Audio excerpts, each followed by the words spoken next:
Seja bem-vindo ao canal do Sem Perfil. Eu recebi de um amigo um link via WhatsApp, onde ele partilhava comigo um vídeo de um canal Red Pill. Se você não sabe o que é, pesquise. Muito preocupado com uma situação e preocupado porque não entendem bem de lei, de jurisprudência, e aí ficam tirando conclusões precipitadas. Tem uma notícia, que é a base da preocupação, que foi muito repercutida recentemente. Essa aqui é a manchete do Diário do Nordeste. Não se preocupe se você não consegue ler aqui, isso aqui é um guia para mim, tá?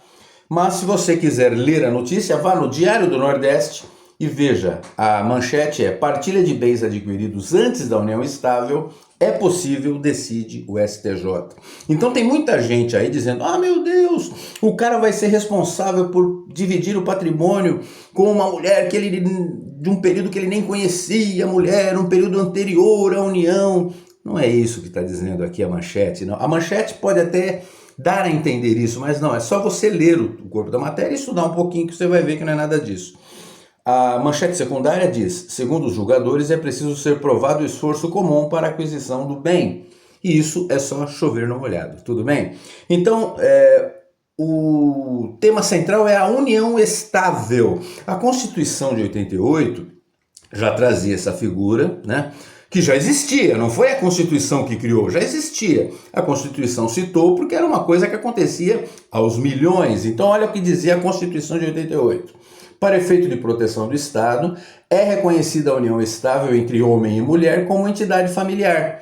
Tá, esse conceito já melhorou, né? Já não é mais só entre homem e mulher. A união estável pode ser também entre homem e homem, mulher e mulher, e assim como a nossa sociedade evoluiu. Tudo bem? Agora, o Código Civil também dizia, olha, é reconhecida como entidade familiar a união estável entre homem e mulher, já evoluiu o conceito também, configurada na convivência pública, contínua e duradoura, com o objetivo de constituir família. Então, esse é o conceito de união estável.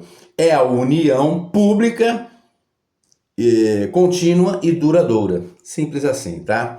Então, um namoro, você conheceu a moça na balada, é uma união pública contínua? Não, não é ainda, claro que não é, né?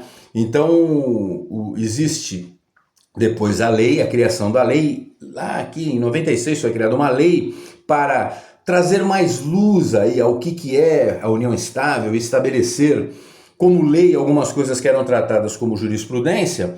Então nós temos hoje uma lei, a lei da união estável, pesquisa aí você vai ver. Mas o que foi o caso que gerou essa confusão? Então, na verdade, olha o que diz aqui o texto. Vamos ler. A partilha do patrimônio acumulado antes do período de convivência em união estável é possível. Sim, é claro, e sempre foi possível. É uma coisa que já existia como jurisprudência e é por isso que o STJ adotou. Porque foi o seguinte, olha, vamos dizer, você conhece uma moça, ou uma moça conhece outra moça, ou um rapaz conhece outro rapaz, não importa, mas eu vou dar um exemplo aqui. Eu vou dar um exemplo para mim.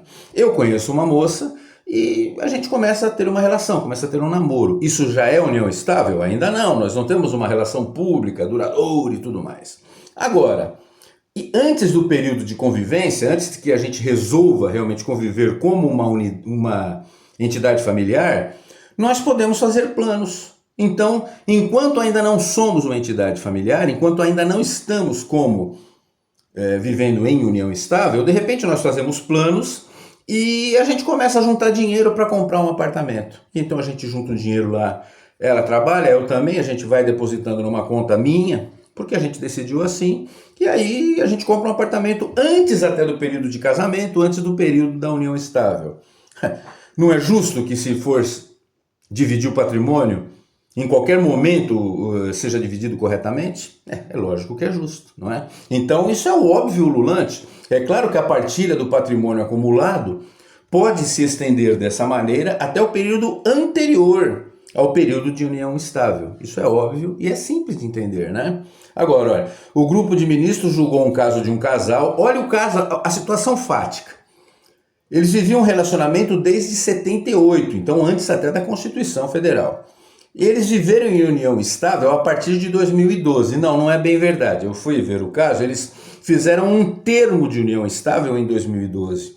eles foram morar juntos no momento em que não se sabe, eu não consegui ver porque o processo não é tão público assim, né?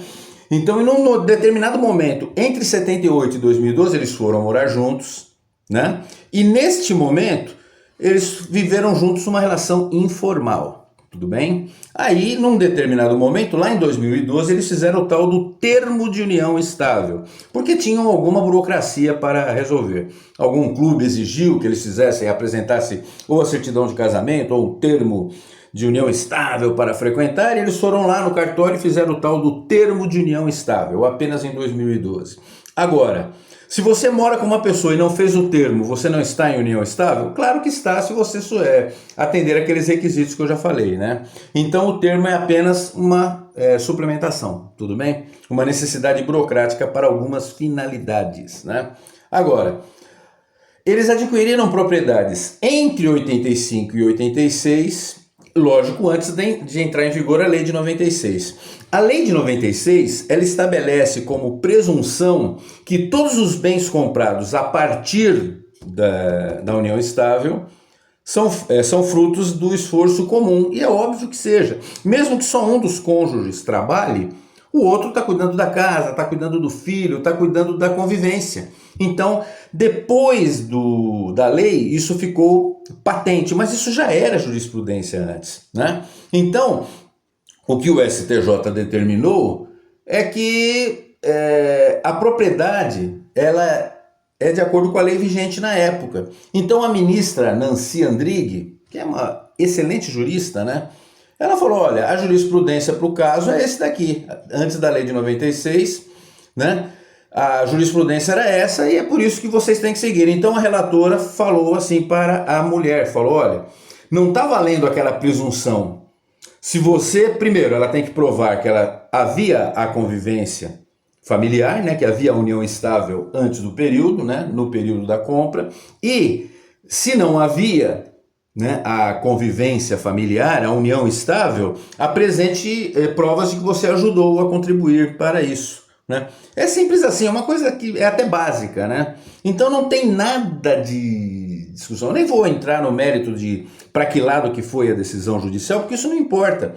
No aspecto doutrinário é simples de entender. Então o casal estava disputando dois bens que foram comprados lá na década de 80. Eles tinham uma relação desde 78, em algum momento se formou uma união estável, só que como o relacionamento deles é anterior à lei, eles tinham um termo de união estável em 2012, mas que não tinha aquela presunção de que o bem era dos dois. Então cabia a ela apenas mostrar, olha, tá aqui, ó, mostra aí que havia a união estável já na época da compra, e mostre se não havia a união estável, se a relação não era ainda uma relação que caracterizava uma unidade familiar, mostre que você colaborou. É simples assim.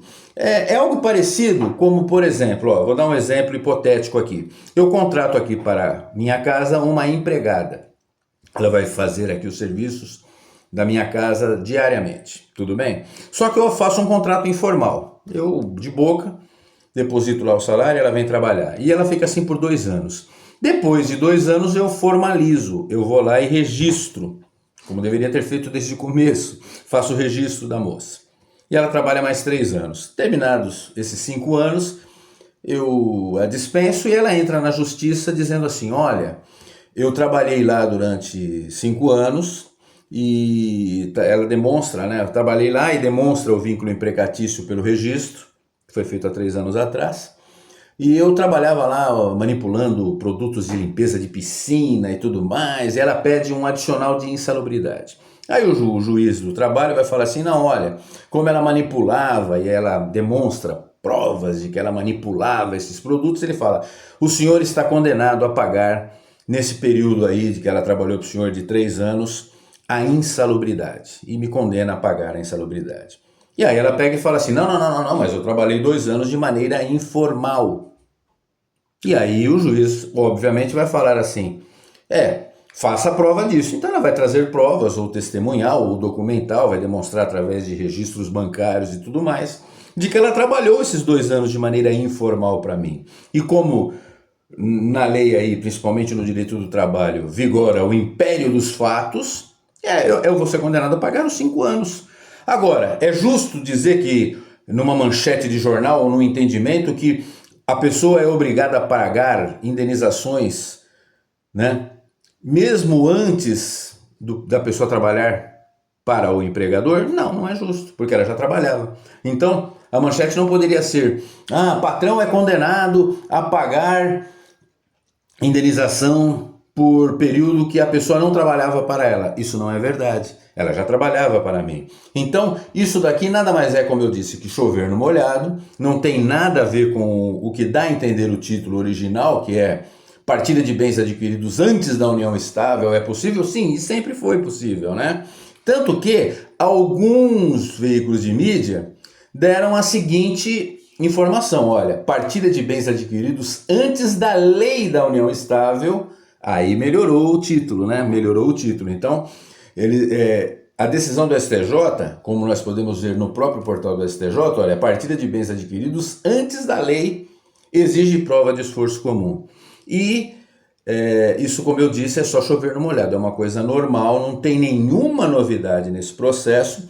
E o pessoal está fazendo um escândalo danado em cima das manchetes por desconhecimento simples, tudo bem? Então não tem nada de mudança aqui não. Pode ser que ocorra alguma mudança, que os tribunais comecem a aceitar coisas absurdas, em alguns casos isso vem acontecendo, mas nesse caso não é nada disso não, tá bom? Então continua valendo tudo que sempre valeu nesse caso, né? É uma situação fática de um casal lá e a mulher teve que comprovar apenas que a união estável começou antes do que o termo de união estável e que ela contribuiu para a compra, né, das propriedades quando ainda não havia a presunção de participação. Só isso daí, tá bom? Então é isso daí, aguardem os próximos conteúdos do canal Sem Perfil.